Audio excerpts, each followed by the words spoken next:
and welcome to the American Dream. I'm your host, Sonia Francis, along with my co-host. Hi, I'm Bryce Francis. And I'm Mason. And today we're taking a trip down the tracks of history and heart here in Hampstead, Maryland. We're here with Wayne H. Thomas, Councilman and President of the Hampstead Train Station Committee. All aboard! So Wayne, how did you get into this project? I moved to Hampstead in February 1991. I wasn't a resident of Hampstead prior to then. Driven around, I'd seen the train station and saw the condition it was in. It was pretty bad shape. I had the occasion in January 1992 to go to a town council meeting. And when I went in there, I was surprised to see that they were using the train station as the symbol of the town. Got on the council in 1993, an organization that had gotten started in town by a gentleman by the name of Ken Hankins, and he wanted to save the station. So he started a committee, Save Our Station. And they started attending council meetings and pushing the council. They went out and got signatures on a petition. And finally, they came to an agreement in January of 1997 that we get a management easement for the train station. The train station wouldn't be here without the railroad. And the railroad wouldn't be here, then there wouldn't be a Hampstead, because Hampstead was originally laid out as Spring Garden back in the late 1700s. In the late 1800s, around 1887, the railroad decided, at the time it was Western Maryland, decided they wanted to build a spur line. They went and they called it the Dutch line because it left Glendon, came up through this part of Maryland, went up into the southern part of Pennsylvania, crossed over, and then came back down to the main line in Highfield. Hampstead, their leading citizens, decided maybe it's time we incorporate as a town so we can have some influence on the railroad. And so that's what they did. They incorporated in 1888. And so when the railroad first came through, there was just a platform out here.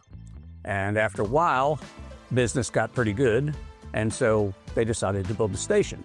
And they started having more people living in Hampstead. In fact, one of our mayors, Melvin Miller, actually worked for the railroad, and he would take the train into Baltimore every day to go to work, and then he'd come back on the train.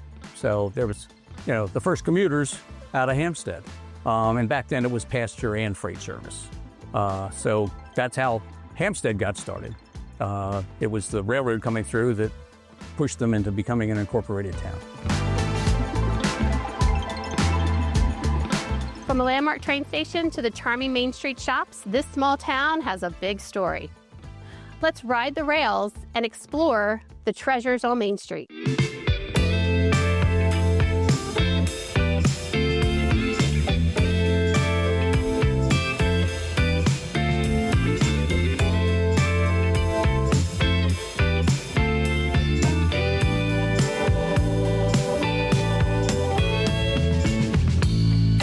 Hi, I'm with Jason with House of Madness, and I heard that you were on Ink Master. What made you decide to open a shop in Hampstead? I actually grew up here in Hampstead. I spent most of my life in Carroll County. When it came time to open up my own tattoo shop, there was no better place to do it. Hampstead hasn't been the greatest place to own a tattoo shop, but it has been a great place to live. What was your favorite moment on Ink Master? My favorite moment in Ink Master will probably be the episode where we painted the wheelchair hubs. I met a guy who had ataxia and from Rare Disease Warriors. It was a pretty emotional day. It was into the season long enough that we were all pretty stressed out, so having kind of a nice, emotional, positive moment, we all needed that break. Would you ever hold like an Ink Masters type event here in Carroll County, Hampstead? I've thought about doing both like small level conventions as well as doing my own like reality show out of the shop. But a lot of the things that I say and doing here will get me canceled pretty quick. So I don't know if I want a camera rolling on me all the time. But I do enjoy being on camera. So, I mean, it's possible maybe one day in the future you'll see me up there again.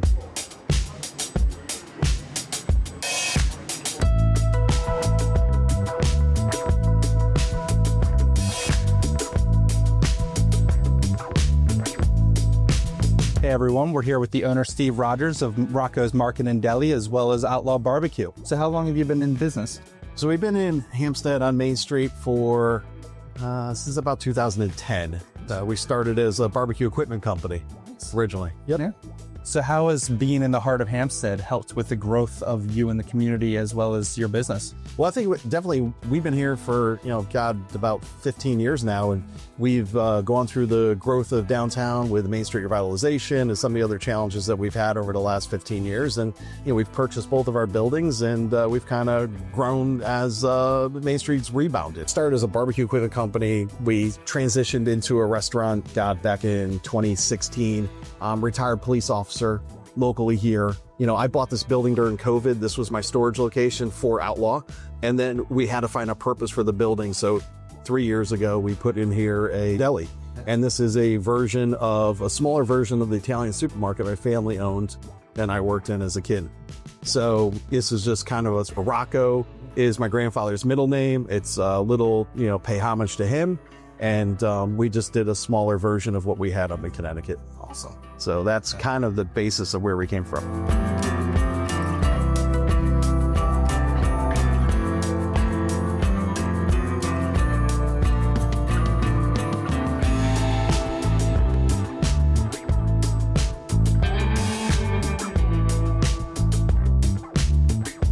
From the tracks that started it all to the shops that keep us going, Hampstead is a place where community and history ride side by side. I'm Mason. I'm Bryce. And I'm Sonia Francis, and we'll see you on the next stop of the American Dream.